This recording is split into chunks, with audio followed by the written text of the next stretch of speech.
fait, quelle que soit la structuration des institutions ou bien les noms qu'on leur donne, est-ce que ça ne dépend pas quelque part de la personnalité des gens qui les incarnent? Mais quelque part, mais il faut d'abord des institutions fortes. Quelque part. Quelque part. On ne peut pas, même si vous avez la volonté, sur les institutions, par exemple, je donne un exemple, si le président de la République nomme, je donne un exemple, sur 10 membres du Conseil constitutionnel, si le président de la République nomme les 6 ou les 7, l'Assemblée nomme 2, bon, les 2 autres sont comme le Conseil constitutionnel parmi les professeurs, parmi les anciens, etc., etc. Il y a un déséquilibre.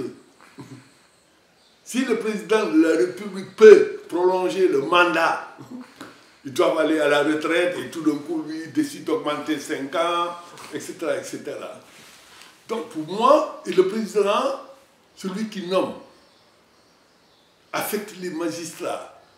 Si vous ne voulez pas suivre ce qu'il a ordonné, on vous affecte. On l'a vu dans le cas de Sonko, le juge de la cour d'appel de Ziguinchor et le juge de la cour d'appel même de Dakar, etc. Bon, on a vu aussi que, et ça je pense que c'est extrêmement important, Sonko, comment il a été liquidé. C'est-à-dire pour liquider un opposant qui ne participe pas au processus électoral, on vous colle diffamation. Ça, quand vous avez plus de 3 mois, etc., ils font en sorte que ça concorde avec le code électoral. Dans le code électoral, on dit si vous êtes condamné à plus de 3 mois, ferme, je ne sais pas quoi, je donne des exemples comme ça, etc., etc., vous n'êtes plus éligible. On vous retire. On vous sort carrément. Si vous sortez du fichier électoral, vous n'êtes pas éligible.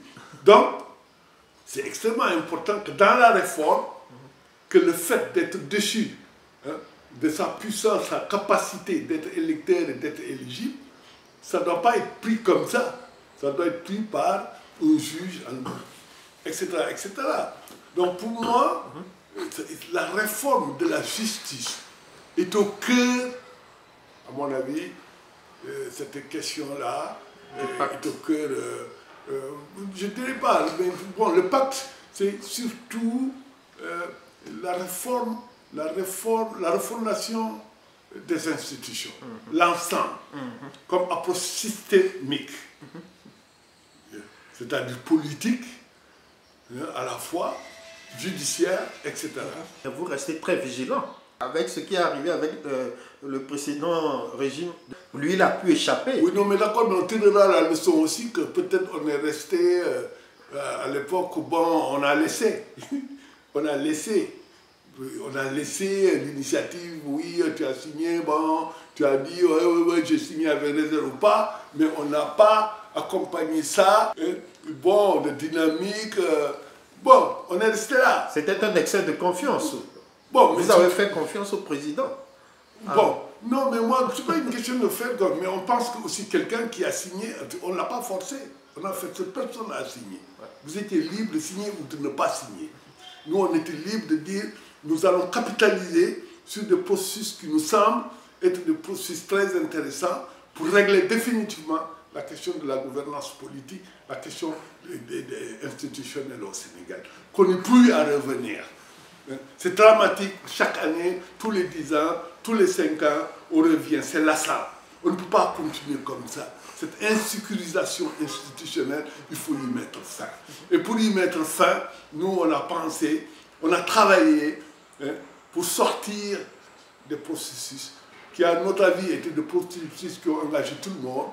Et on a capitalisé là-dessus, confronté, parce qu'on a réactualisé quelque part. Et voilà, on pense que, comme il a signé,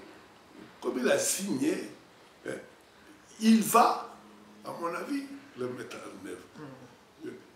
Mais nous, on ne va pas rester les bras croisés, mais on va être très collaboratif. Peut-être on va aider à mettre en place un système de suivi et évaluation.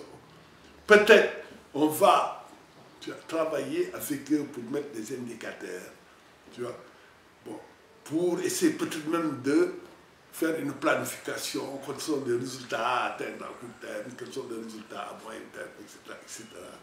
Durant ces 200 jours, comme on a dit, quels sont les résultats par lesquels, si on passe par ça, on va toucher tout le domaine. C'est pourquoi notre approche est beaucoup plus approche systémique que approche par étape. Nous, franchement, on n'est pas dans la polémique. Qu'on soit invité, qu'on ne soit pas invité, on va faire entendre notre position. Et notre position n'est rien d'autre que rappeler celui aujourd'hui qui est le président de la République, M. Bassirou Diomaye Faye, vous l'avez rappelé, a signé sans réserve qu'il a une fois élu, il allait appliquer le pacte de bonne gouvernance démocratique. De bonne gouvernance démocratique. Et dans le pacte de bonne gouvernance démocratique, si vous voulez que je parle comme ça pour que les gens comprennent, il y a le module institutionnel, comment dirais-je, politique, refondation des institutions politiques, comme je dis, avec sortir de l'hyperprésidentialisme. À mon avis, c'est fondamental. La redistribution, le rééquilibrage du pouvoir au sein de l'exécutif, c'est fondamental. C'est fondamental. Bien sûr, le Sénégal a connu, avec Mamadou Dia et Senghor, le régime parlementaire qui a terminé aussi par une crise. Mais c'est très clair qu'aujourd'hui, le président de la République, même s'il est révolutionnaire, s'il reste dans le même système, il reste monarque. Et on pense qu'il faut déverrouiller, faire sortir de la République cet aspect de la monarchie où le président de la République est comme une sorte de Dieu, de Dieu. Trop de pouvoir. Trop de pouvoir, qui nomme à tous les postes. Et qui peut écraser. Qui écrase. Et tant qu'il a ce pouvoir, il peut manipuler la justice, quelle que soit la volonté de l'individu, le système de foi, il a plus de force que la volonté de l'individu. Et comme on disait, nous, à l'époque, dans la lutte, c'est les masses qui font l'histoire. Même si les individus peuvent imprimer leur leadership, etc., jusqu'à reconnaître ça, jusqu'à dire oui, je vais signer le pacte, oui, quand moi je parle, le pouvoir, le leadership partagé. Et en même temps, il faut que le système politique, le système de gouvernance démocratique, que le citoyen soit au cœur. Parce que c'est le citoyen qui a quand même, à mon avis, il ne faut pas oublier, à un moment donné, la répression a frappé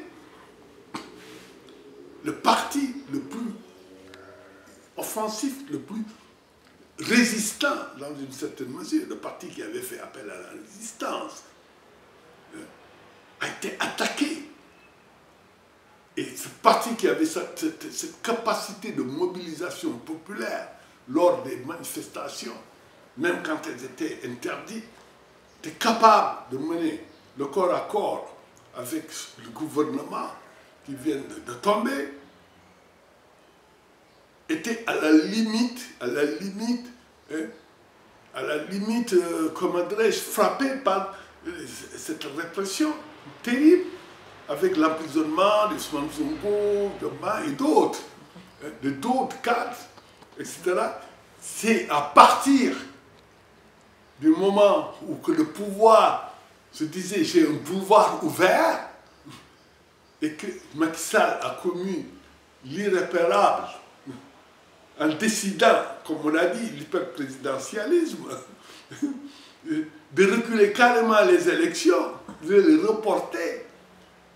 Et c'est là où il y a eu le coup d'État constitutionnel. Le coup d'État constitutionnel. Et la réponse a été portée par le mouvement de la société civile active, dont Sursaut et d'autres, qui ont mis en place tout de suite une plateforme des organisations, des collectifs de la société civile en lutte pour la sauvegarde de la démocratie dans ce pays et de l'état de droit. Ils ont créé Ars Élection et qui a organisé la plus grande manifestation avec les partis politiques, les secteurs politiques progressistes de l'opposition, avec tous les autres candidats. La grande marche qui a remobilisé tous les démocrates, les camps des progressistes, c'était quand même à l'appel de Sounoir, de Élection, qui est arrivé à faire la jonction et Silso est membre d'Arsène Élection. Et on a pu revitaliser la société civile, comme en 2011, qui a été le prélude de la chute du régime de Wade. C'était la société civile. Avec le mouvement du 23 juin. Oui, le mouvement du 3 juin, etc. La renaissance démocratique a été portée par nous. Et on a réouvert les boulevards de la résistance dans la rue, avec les manifestations, évidemment complétées par la lutte aussi au corps à corps.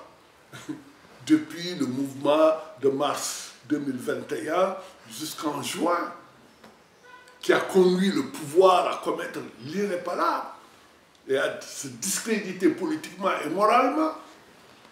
Donc c'est avec nous, nous sommes une partie de la réponse. Et donc pour revenir à votre question, oui. Oui, il fallait, à mon avis, nous devions participer.